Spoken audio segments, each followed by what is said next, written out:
चलिए नमस्कार, जय हिंद। कैसे हैं सभी? देखो, रात में एक बहुत अच्छी खुशखबरी फिर से हमें देखने को मिली।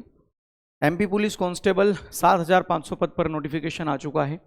उसके तुरंत बाद अब आप लोगों का, जैसा कि मैं आप लोगों से कब से कह रहा था कि एएसआई, एसआई, सूबेदार, एमपीएसआई, इन सब का नोटिफिकेशन अब बहुत जल्द आपको देखने वाला है।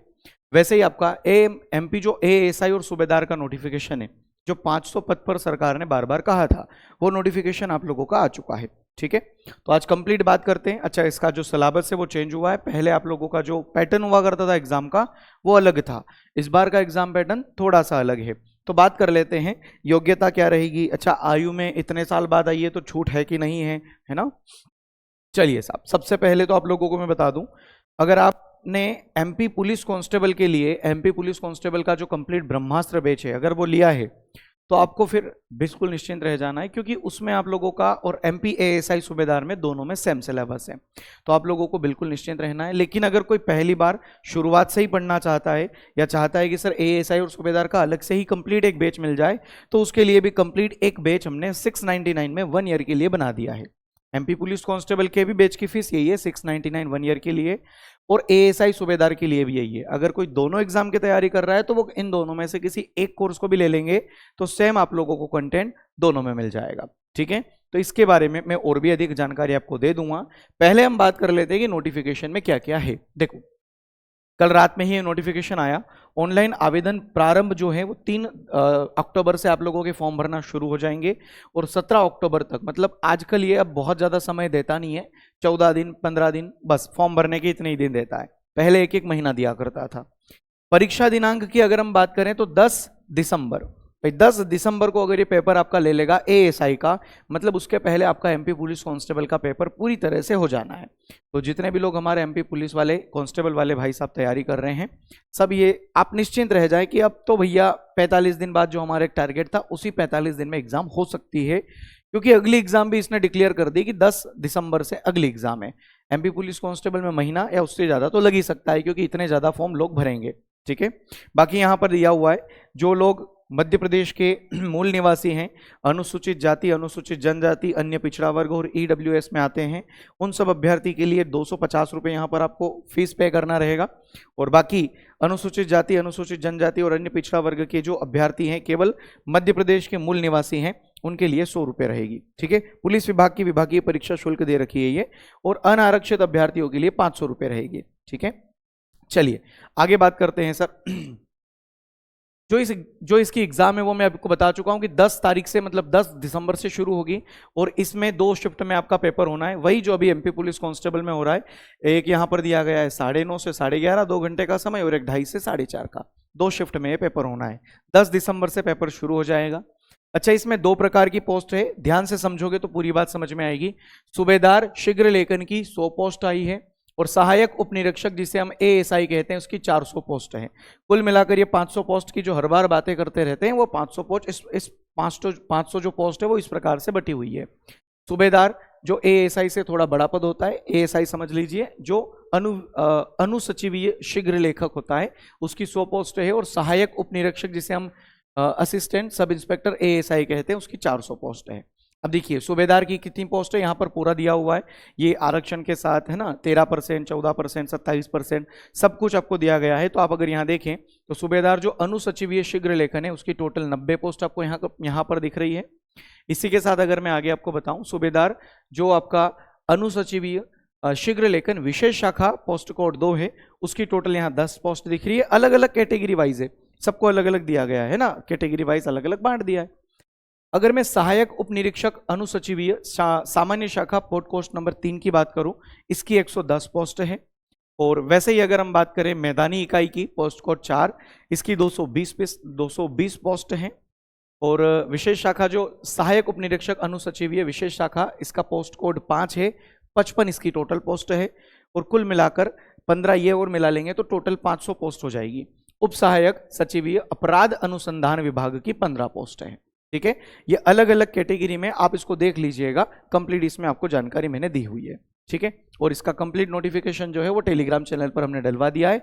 आप परफेक्शन एकेडमी का टेलीग्राम चैनल वीडियो के डिस्क्रिप्शन में से जुड़ सकते हैं। देखो, अब यहां पर थोड़ा ध्यान दीजिए, अभ्यर्थी के पास 17/10 मतलब 17 अक्टूबर तक निम्नलिखित संबंधित सभी आवश्यक प्रमाण पत्र अनिवार्य होने चाहिए।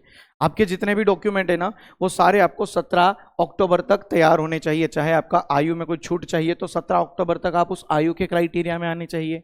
शिक्षा मतलब कि आपका रिजल्ट वगैरह हो, भूतपूर्व अगर आप सैनिक है तो उनसे संबंधित, मतलब सारी जानकारी आपको 17 अक्टूबर से पहले पहले अगर आप उस क्राइटेरिया में आ रहे हैं तो आप उसमें फॉर्म अप्लाई कर सकते हैं। ठीक है, आपको छूट वगैरह मिल सकती है। सूबेदार अनुसचिव शीघ्र लेखन की अगर हम सैलरी वेतनमान की बात करें तो 36,200 से 1,14,800, मतलब कि ये समझ लो कि मोटा मोटा यहाँ पर आपको 50,000 या उससे ज्यादा सैलरी मिलनी है। और सहायक उप निरीक्षक की अगर बात करें तो 19,500 से 62,000 प्लस, मतलब यहां समझ लीजिए कि 30-35,000 से ज्यादा आपको इसमें सैलरी मिलनी है। ठीक है, चलिए और आगे अगर हम बात करें तो ये दो प्रकार की आपकी पोस्ट है, सूबेदार की जो अनुसचिवीय है और एक सहायक उप निरीक्षक की। इसमें दो प्रकार के आप लोगों के टेस्ट माने जाएंगे, सामान्य शाखा और एक विशेष शाखा। इसके बारे में आगे बताता हूं। इसमें 4 प्रकार की पोस्ट हैं, सामान्य शाखा, मैदानी इकाई, विशेष शाखा और अपराध अनुसंधान विभाग। पहले जो मैं आपको डिटेल बता चुका हूं कि किसमें कितनी कितनी पोस्ट आई है। ठीक है, चलिए अब अगर मैं इसके सिलेबस की बात करूं या इसके आयु शैक्षणिक अर्हता की बात करूं तो देखिए, सूबेदार जो है शीघ्र लेखन अनुसचिवीय, इसके लिए आपको 10+2 12th पास होना चाहिए। प्लस कह रहा हूं, सिर्फ 12वीं पास है ये इंपॉर्टेंट नहीं है। 12वीं के बाद आप लोगों को ये आशुलिपि जो है शॉर्ट हैंड, इसमें 100 शब्द प्रति मिनट परीक्षा उत्तीर्ण की होनी चाहिए। इसके बाद विज्ञान और प्रौद्योगिकी विभाग द्वारा आप लोगों को क्या होना चाहिए, कंप्यूटर प्रमाणित एक जो CPCT होता है उसमें आप लोग उत्तीर्ण हो। ठीक है, और उसी के साथ आप लोगों को ये जो DOEACC है इसके द्वारा जो डिप्लोमा होता है वो होना चाहिए। साथ ही आप लोगों को आगे भी दिया हुआ है कि ITI से कंप्यूटर जो ऑपरेटर प्रोग्रामिंग असिस्टेंट कोपा होता है उसका 1 वर्ष का प्रमाण पत्र मिलता है, वो होना चाहिए। इसके साथ ही यहां पर दिया हुआ मान्यता प्राप्त, ये देखो ये या चल रहा है, या का मतलब होता है इनमें से कोई एक होगा तो चलेगा, लेकिन यहां पर आपको ये क ख ग और घ, क ख ग तक तो ये सारी चीजें होनी चाहिए। घ में बहुत सारे या लगे हुए हैं। अगर आपके पास ये वाला 1 साल का अगर आपको डिप्लोमा है तो ये चलेगा। अगर इसके अलावा अगर आपके पास कोपा वाला अगर 1 साल का प्रमाण पत्र है तो वो चलेगा। अगर इसके अलावा आप लोग पॉलिटेक्निक संस्थान, कॉलेज, विश्वविद्यालय, ITI से अगर इसका अगर आपके पास परीक्षा उत्तीर्ण है तो ये चलेगी। और इसके अलावा यहाँ पर देखो कंप्यूटर डिप्लोमा अगर किसी विश्वविद्यालय से है मान्यता प्राप्त तो वो भी चलेगी। तो ये सारी या में चल रही है। ऊपर की 3 चीज आपको सबको चाहिए। ठीक है, और जो दूसरी हमारी पोस्ट है सहायक उप निरीक्षक की, इसमें अगर आप ध्यान से देखेंगे तो 10+2 12th तो आपको चाहिए। साथ ही में आप लोगों को CPCT, उसके अलावा अगर हम बात करें तो यही पॉलिटेक्निक डिप्लोमा या AICTE द्वारा जो पॉलिटेक्निक डिप्लोमा होता है वो चाहिए आप लोगों को। ठीक है, या अब यहां देखो या लग गया, मतलब अगर आपके पास ये वाला एक प्रमाण पत्र हुआ या डिप्लोमा हुआ तो ये चलेगा। DOEACC या कोपा द्वारा वही 1 वर्षीय प्रमाण पत्र हो तो चलेगा। फिर या मतलब जो हमने पिछले वाले में देखा है वही सारी चीजें, देखो ये फिर से आप लोगों को ITI या इनके जो परीक्षा उत्तीर्ण है आपको वो चाहिए, या फिर नीचे एक और दिया गया है कि भाई कंप्यूटर डिप्लोमा किसी भी विश्वविद्यालय से, है ना। ये सारी चीज या में है, इनमें से कोई एक होगी तो चलेगी। अच्छा, उसके अलावा अगर मैं आयु की बात करूं तो देखिए आयु में थोड़ा सा जो अनारक्षित लोग हैं, मतलब कि जो जनरल में आते हैं उनके लिए सिर्फ 33 साल ही हाईएस्ट है। हालांकि ऐसा नहीं होना चाहिए था क्योंकि बहुत साल बाद ये वैकेंसी आई है तो छूट मिलनी चाहिए थी इसमें। SI में हो सकता है ये छूट मिले, लेकिन ASI में या सूबेदार में ये छूट नहीं देखने को मिली है क्योंकि इसमें सिर्फ 33 साल ही आप लोगों का टोटल माना गया है। ठीक है, 33 साल आप लोगों का यहाँ पर हाईएस्ट माना गया है, मतलब आपकी आयु जो है वो 18 से 33 साल तक होनी चाहिए। बाकी सबके लिए जो एज में रिलैक्सेशन होता है वो है 3 साल का, 5 साल का। आप देख सकते हैं यहाँ पर पुरुष के लिए है, महिला के लिए है ना, जो आरक्षित वर्ग के उनके लिए, सबके लिए अलग अलग आयु में छूट है। लेकिन ऐसा नहीं होना चाहिए था, आयु में छूट मिलनी चाहिए थी, मैं फिर कह रहा हूं यह बात। ठीक है, अगर हम इसके सिलेबस की बात करें तो देखिए इसका जो सिलेबस होता है 2 घंटे 100 प्रश्न आपको पूछे जाएंगे। वही MP पुलिस कांस्टेबल, वही आबकारी वाला पूरा सिलेबस यहां पर दिया गया है आप लोगों को। 40 अंक सामान्य ज्ञान, तार्किक ज्ञान, 30 अंक बौद्धिक क्षमता और मानसिक अभिरुचि, 30 नंबर विज्ञान और सरल अंक गणित। वही आपका आबकारी वाला, कांस्टेबल वाला सेम सिलेबस यहां पर आपका चेंज हो गया है। पहले ये दूसरे सिलेबस से एग्जाम लिया करता था। ठीक है, 100 प्रश्न टोटल पूछे जाएंगे, 1 नंबर आपको दिया जाएगा, माइनस मार्किंग नहीं है, ये बात आपको यहां ध्यान रखनी है। ठीक है, अगर हम बात करें तो शारीरिक मापदंड की बात करें तो सूबेदार के लिए जो शारीरिक मापदंड है, पुरुषों के लिए 162 सेंटीमीटर ऊंचाई होनी चाहिए और महिलाओं के लिए 152 सेंटीमीटर ऊंचाई होनी चाहिए। ठीक है, सीना केवल पुरुषों के लिए है, बिना फुलाव और फुलाव के लिए ऐसा कुछ नहीं मांगा है, बस होना चाहिए, है ना भैया। दूसरा है सहायक उपनिरीक्षक, इनके लिए पुरुष के लिए 162 सेंटीमीटर ऊंचाई, महिला के लिए 152 सेंटीमीटर ऊंचाई है। ठीक है, आगे अगर हम बात करें तो देखिए सूबेदार के लिए जो शिक्र लेखन प्रायोगिक परीक्षा है उसके लिए अगर मैं आपको बताऊं तो यहाँ कंप्लीट उसका डिटेल दिया हुआ है कि आपको क्या क्या होना चाहिए। अगर आपकी टाइपिंग है तो कितने पर मिनट कितने पर सेकेंड होना चाहिए, सब कुछ दिया हुआ है यहाँ पर।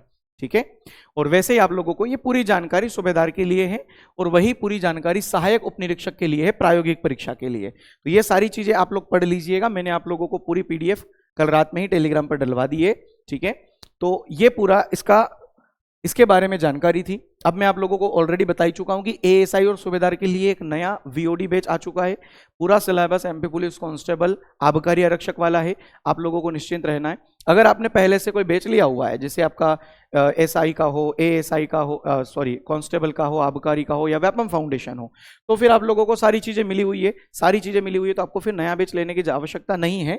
लेकिन अगर आप पहली बार शुरुआत से तैयारी करना चाहते हो तो कंप्लीट VOD बैच है, शुरुआत से आप बिल्कुल पढ़ सकते हैं क्योंकि आपके पास मोटे मोटे 2.5 से 3 महीने हैं, आप बहुत अच्छी प्रिपरेशन इसमें कर सकते हैं। ठीक है, चलिए, और जो लोग MP पुलिस कांस्टेबल की तैयारी कर रहे हैं वो लोग आप कंप्लीट ब्रह्मास्त्र बैच ले सकते हैं क्योंकि 45 दिन आप लोगों के पास है और अब तो ये तय हो चुका है कि आप 45 दिन बाद आपका एग्जाम हो ही जाना है, तो लग जाइए काम में। ठीक है, बाकी सारी चीजें हैं। आप MPSI की अगर तैयारी कर रहे हैं, देखिए MPSI बहुत जल्द आ रहा है। MPSI के लिए कंप्लीट बैच आप लोगों को मिल रहा है और शानदार बैच मिल रहा है। बहुत जल्द आपको MPSI का भी अब नोटिफिकेशन देखने को मिल रहा है, तो आप लोग बिल्कुल इसका वेट ना करें, अभी इसकी तैयारी शुरू कर दीजिएगा। ठीक है, चलिए, बाकी सारी जानकारी आपको। ठीक है, अच्छा एक बात और ध्यान रखिएगा, MPSI का जो कोर्स लेना चाह रहा है ना, इसका कूपन कोड है MPSI। अभी 2 दिन का ऑफर चल रहा है, कल ही आप लोगों को हमने बताया है। तो MPSI कूपन कोड डाल लेंगे तो आपको एक कम में मिल जाएगा। ठीक है, चलो, बाकी टेलीग्राम ग्रुप में जुड़ जाना, वहां पर आप लोगों को सारी जानकारी मिल जाएगी। सारी चीजें हमने PDF के साथ पूरा नोटिफिकेशन डाल रखा है। ठीक है, चलिए, बाकी क्लास में मिलते हैं। जय हिंद, बाय बाय।